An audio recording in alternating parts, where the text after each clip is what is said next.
Paz do Senhor Jesus Cristo, meus irmãos. Hoje, mais uma vez, eu quero falar algo para vocês a respeito de liderança. E eu quero começar dizendo que liderança é algo que exige de nós muito. Exige de nós, às vezes, noites de sono. Exige de nós renúncias. Exige de nós tempo. Exige de nós esforço. Exige muito de nós. Exige muito de nós. E para falar sobre isso, eu quero ler um texto com vocês, o texto de 1 Reis 16, os versos finais,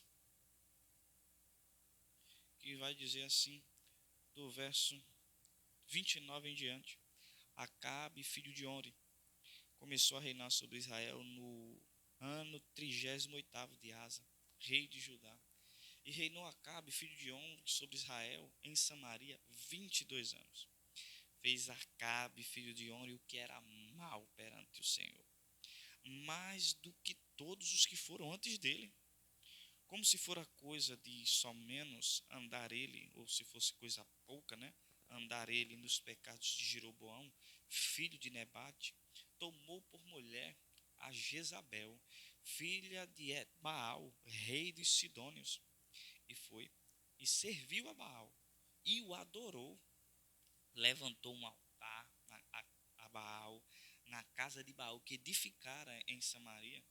Também fez Acabe um poste ídolo, de maneira que cometeu mais abominações para irritar ao Senhor, Deus de Israel, do que todos os reis que foram antes dele. O livro dos reis, ele tem uma estrutura muito simples de se entender. É assim: o autor conta a história de um rei, conta a história, e no final ele coloca se aquele rei foi bom ou se aquele rei foi mau. É assim que funciona o livro de Reis, não tem mistério. Conta a história do rei e diz se o rei foi bom ou mau. O problema que nós vamos encontrar aqui é que neste momento ele nem contou a história de Acabe ainda. Acabe acabou de começar a reinar e o autor já vai dizer que ele foi o pior. Ele fez pior. Ele irritou mais ao Senhor. Ele casou com alguém que irritava mais a Deus. Ele fez aquilo que Deus se irritava. E como eu vinha dizendo, ministério é trabalho. Fazer a obra do Senhor é trabalho. Por isso que é chamado de obra, porque é trabalho duro. Exige tempo, esforço, exige de nós renúncias, exige de nós muito. E nesse cenário de um rei totalmente corrupto, de um rei totalmente corrompido, de um rei ímpio, de um rei perverso, do pior de todos os reis, nós vamos encontrar no capítulo 17 o seguinte texto, 1 de Reis 17, o verso 1, e vai nos dizer sobre Elias. Vai nos falar sobre Elias. Deixa eu só chegar aqui. Então Elias, o tesbita dos moradores de Gileade, disse a Acabe: tão certo como vive o Senhor, Deus de Israel, perante cuja face estou, nem orvalho nem chuva haverá nestes anos, segundo a minha palavra. É isso, queridos. O pior de todos os reis estava reinando. E levanta-se o melhor de todos os profetas. Liderança vai acontecer assim. Não espere ter vida fácil enquanto líder. Se você é um líder e está esperando facilidades, eu sinto lhe dizer que você está na posição errada. Não vai ter facilidades. Não vai ter dias de calmaria. Para os líderes, o barco sempre está balançando. Para os líderes, o barco sempre está balançando. Para os líderes, o mar sempre está bravio. É o que você vai ver todas as lideranças da Bíblia. Como eu citei, falando sobre Josué, falando sobre os 40 anos de pastoreio de Moisés, eu disse que durante os 40 anos de pastoreio de Moisés, o povo maltratava Moisés, e é a realidade. E é a realidade. Os líderes geralmente sofrem bastante com as cargas de trabalho impostas pelos seus liderados, as cargas de trabalho impostas pelo seu próprio ministério, as cargas de trabalho impostas por sua vida comum do lar, em seu casamento, às vezes as pessoas que trabalham em seus trabalhos. Então vai ser uma série de coisas que vão fazer, às vezes, o líder está extasiado, está cansado, está praticamente jogando a toalha no ministério. Mas não é esse a forma que devemos proceder. Não é essa a forma que devemos proceder. Nós vamos encontrar esse padrão em todo líder bíblico. Jesus foi o maior de todos os líderes. Ele é o nosso líder, o nosso Messias, o nosso Senhor. Entretanto, ele enfrentou dura oposição até a morte. Crucificaram ele porque se opuseram a ele. E quem entregou ele foi um de seus liderados, Judas. Um dos seus liderados foi quem o entregou. Então, nós vamos encontrar esse padrão de gente liderando em dias horríveis, com liderados bem complicados sempre. Foi assim com Moisés, foi assim com Josué, foi assim no período dos juízes. Todo juiz que se levantava, ou o juiz era completamente complicado, como é o caso de Sansão, ou o povo estava completamente perdido, como foi o caso de Baraque e Débora. E assim por diante. Nós vamos encontrar no Novo Testamento também Jesus, como eu já falei. Nós vamos encontrar Paulo, que liderou a igreja de Corinto, e a igreja de Corinto era quem mais dava trabalho a Paulo. A igreja que ele mais escreveu textos, a igreja a qual ele mais se dedicou, a igreja na qual ele mais visitou, era a igreja exatamente que lhe dava mais trabalho. E não só isso, era uma igreja que por muitas vezes desprezava Paulo, dava ouvidos a falsos ensinos e dizia que Paulo não era nada, Paulo não era mestre de coisa nenhuma, cada um estava por si ali, e rejeitavam Paulo. Era assim que estava acontecendo na igreja de Corinto. E foi assim que Paulo trabalhou durante todo o seu ministério. Quando ele escreve a segunda carta a Timóteo, ele vai dizer assim: Timóteo, tu sabes que todos da Ásia me abandonaram. Ele está dizendo todos, no sentido de todos mesmo, todas as igrejas a qual Paulo trabalhou lá na Ásia. E se nós lembrarmos, a Ásia é o lugar onde nós vamos encontrar a igreja de Colossenses, por exemplo. Nós vamos encontrar as igrejas de Éfeso, a igreja de Filadélfia, de Laodiceia, de Sardes, essas igrejas que as 7 do Apocalipse, e Efésios e Colossenses, elas estão na mesma região, e possivelmente todas elas foram trabalho de Paulo. Sabe o que acontece no final da vida de Paulo? Ele diz assim: lá na Ásia todos me abandonaram. Aquelas igrejas todas que foram plantadas pelo ministério dele, pelo trabalho dele, viraram as costas para ele, não queria nem ouvir o nome Paulo. É o que acontece, queridos. É o que acontece. Liderar não é fácil. Nunca foi, não será agora. Não espere vida fácil no ministério. Nós só temos duas armas com a qual nós guerreamos a luta ministerial. A primeira delas é a perseverança. É continuar fazendo. Se Deus lhe chamou para você pregar, pregue. Se Deus lhe chamou para você dirigir culto, dirija. Se Deus lhe chamou você para obras de ação social, faça essa obra. Se Deus lhe chamou você para a escola bíblica dominical, para ensinar na escola bíblica, ensine. Se Deus chamou você para dirigir círculos de oração, consagração, qualquer área a qual Deus tenha colocado você, faça. Não desanime. Ainda que ninguém esteja lá, persevere.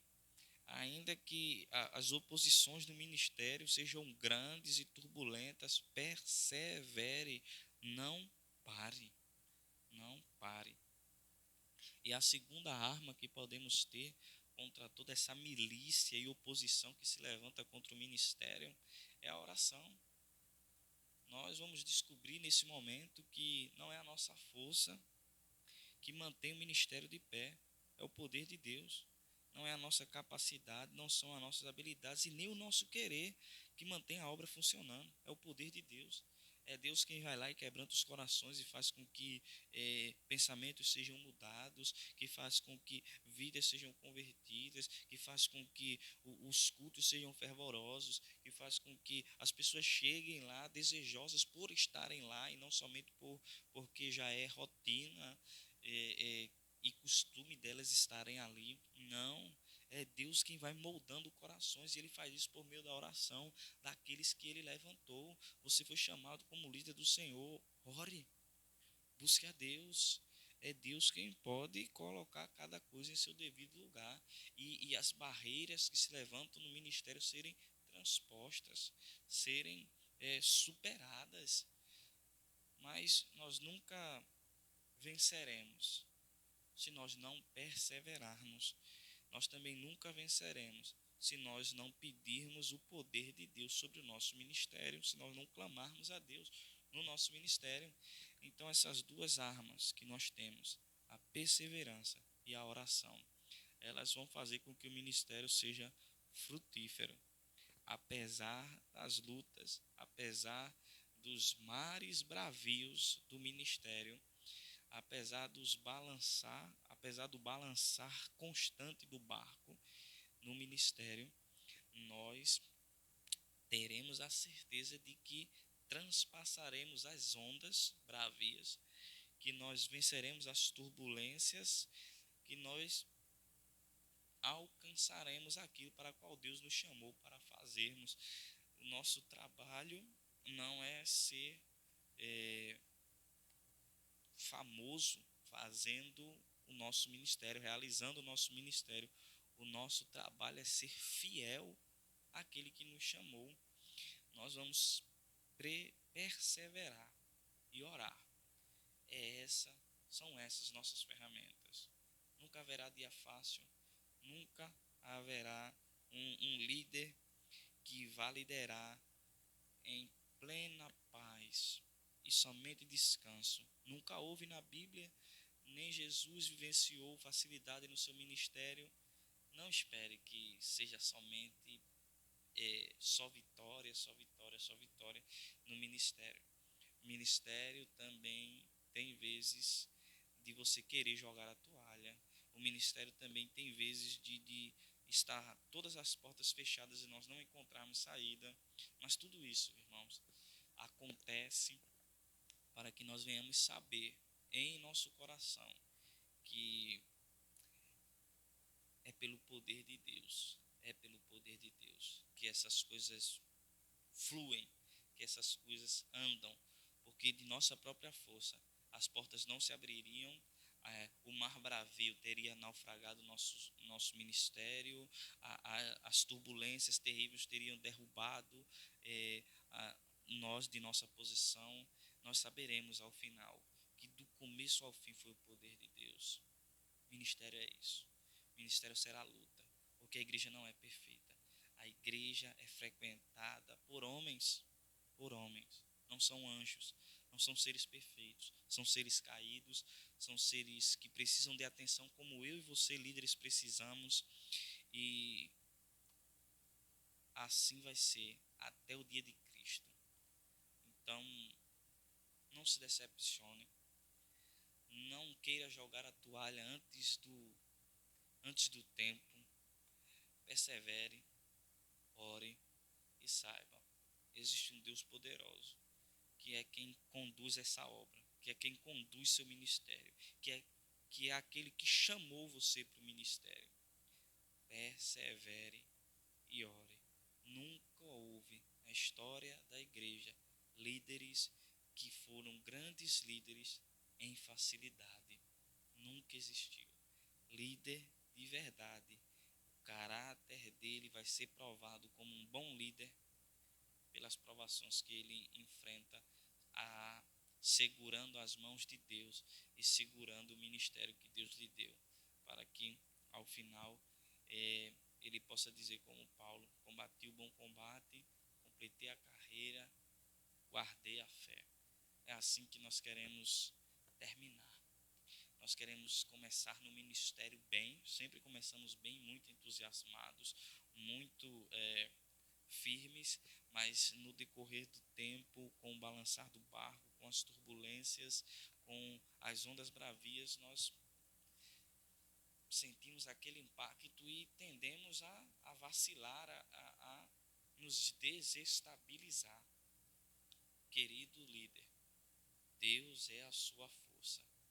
Continue a perseverar e continue a orar. O Deus Todo-Poderoso, que faz cessar as ondas bravias, que traz calmaria ao barco, que acaba com toda a turbulência, é o Deus que chamou a vida de vocês. Então continuem perseverando e orando, para que o ministério de vocês triunfem, junto também com de todos os outros que fazem parte dessa igreja. Todos nós queremos isso, todos nós queremos ver ministérios bem-sucedidos. Você que prega, você que dá aula, você que instrui um coral de mulheres, de homens, você de qualquer área, nós queremos ver o seu ministério alavancar e crescer. Nós queremos ver Deus usar os seus dons poderosamente no meio do povo de Deus. Entretanto, nós não veremos o poder de Deus sendo utilizado nos seus dons se você jogar a toalha agora. Se você ver e dizer: a igreja é tudo difícil, é tudo sempre muito difícil, tudo... Queridos, nunca foi fácil para ninguém. Você não vai ser o primeiro a ter tudo fácil. Não vai. Então, persevere, ore ao Senhor e, como diz o Salmo 126, aquele que vai semeando, chorando, esse volta com a sua farta colheita. É somente pelo caminho espinhoso que existe uma colheita abençoada. Deus abençoe a sua vida, líder.